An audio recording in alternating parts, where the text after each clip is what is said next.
Assalamualaikum warahmatullahi wabarakatuh.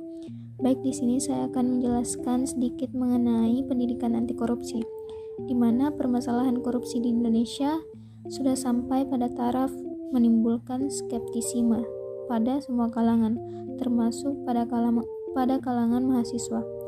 Maka dari itu, anti korupsi menjadi sebuah pembelajaran yang menarik, tidak monoton, dan efektif. Nah, korupsi tentunya sudah tidak asing lagi di kalangan semua orang, di mana korupsi ini merupakan perbuatan yang bertentangan dengan kaidah-kaidah umum yang berlaku di masyarakat.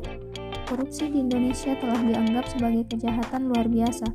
Melihat realita tersebut, timbul public judgment bahwa korupsi adalah manifestasi budaya bangsa. Telah banyak usaha yang dilakukan untuk memberantas korupsi, namun sampai saat ini hasilnya masih tetap belum sesuai dengan harapan masyarakat. Berkaitan dengan hal tersebut,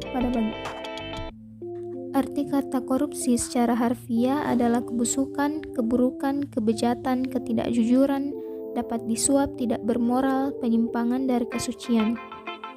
Untuk pengertian lainnya, korupsi merupakan perbuatan yang buruk seperti penggelapan uang, penerimaan uang sogok, dan sebagainya. Selanjutnya, untuk beberapa pengertian lain di sini disebutkan bahwa korup artinya busuk, suka menerima uang suap atau sogok, memakai kekuasaan untuk kepentingan sendiri, dan sebagainya. Korupsi artinya perbuatan busuk seperti penggelapan uang, penerimaan uang sogok, dan sebagainya. Sedangkan koruptor artinya orang yang melakukan tindakan korupsi itu sendiri. Kemudian di sini ada bentuk-bentuk korupsi. Bentuk-bentuk korupsi yang pertama yaitu kerugian keuangan negara, di mana perbuatan korupsinya itu secara melawan hukum melakukan perbuatan memperkaya diri sendiri atau orang lain atau korporasi, dengan tujuan menguntungkan diri sendiri atau orang lain, menyalahgunakan kewenangan, kesempatan, atau sarana yang ada. Selanjutnya bentuk korupsi yang kedua yaitu suap menyuap, di mana suap menyuap ini memberi atau menjanjikan sesuatu kepada pegawai negeri atau penyelenggara negara dengan maksud supaya berbuat sesuatu atau tidak berbuat sesuatu dalam jabatannya. Selanjutnya contoh yang lain yaitu memberi hadiah atau janji kepada pegawai negeri dengan mengingat kekuasaan atau wewenang yang melekat pada jabatan atau kedudukannya.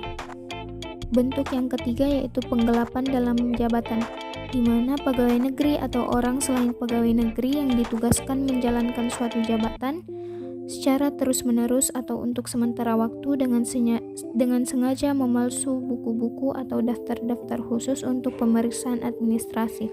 Selanjutnya yaitu pemerasan, di mana pegawai negeri atau penyelenggara negara yang pada waktu menjalankan tugas meminta atau menerima pekerjaan atau penyerahan barang seolah-olah merupakan utang kepada dirinya, padahal diketahui bahwa hal tersebut bukan merupakan utang. Atau pegawai negeri yang dengan maksud menguntungkan diri sendiri atau orang lain secara melawan hukum atau dengan menyalahgunakan kekuasaannya memaksa seseorang memberikan sesuatu, membayar atau menerima pembayaran dengan potongan atau untuk mengerjakan sesuatu bagi dirinya sendiri. Untuk korupsi selanjutnya yaitu perbuatan curang, pemborong, ahli bangunan yang pada waktu membuat bangunan atau penjual bahan bangunan yang pada waktu menyerahkan bahan bangunan melakukan perbuatan curang yang dapat membahayakan keamanan orang atau barang atau keselamatan negara dalam keadaan perang. Bentuk korupsi yang selanjutnya yaitu ada benturan kepentingan dalam pengadaan, di mana pegawai negeri atau penyelenggara negara baik langsung maupun tidak langsung dengan sengaja turut serta dalam pemborongan, pengadaan atau persewaan yang pada saat dilakukan perbuatan untuk seluruh atau sebagian ditugaskan untuk mengurus atau mengawasinya. Dan bentuk korupsi yang terakhir yaitu ada gratifikasi, di mana setiap gratifikasi kepada pegawai negeri atau penyelenggara dianggap pemberian suap apabila berhubungan dengan jabatannya dan yang berlawanan dengan kewajiban tugasnya. Secara umum, penyebab seseorang melakukan korupsi adalah karena ketergodaannya akan dunia materi atau kekayaan yang tidak mampu ditahannya.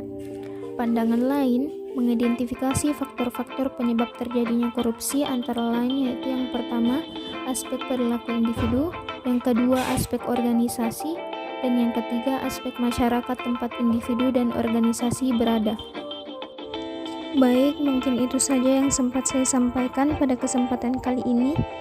Salam anti korupsi. Wassalamualaikum warahmatullahi wabarakatuh.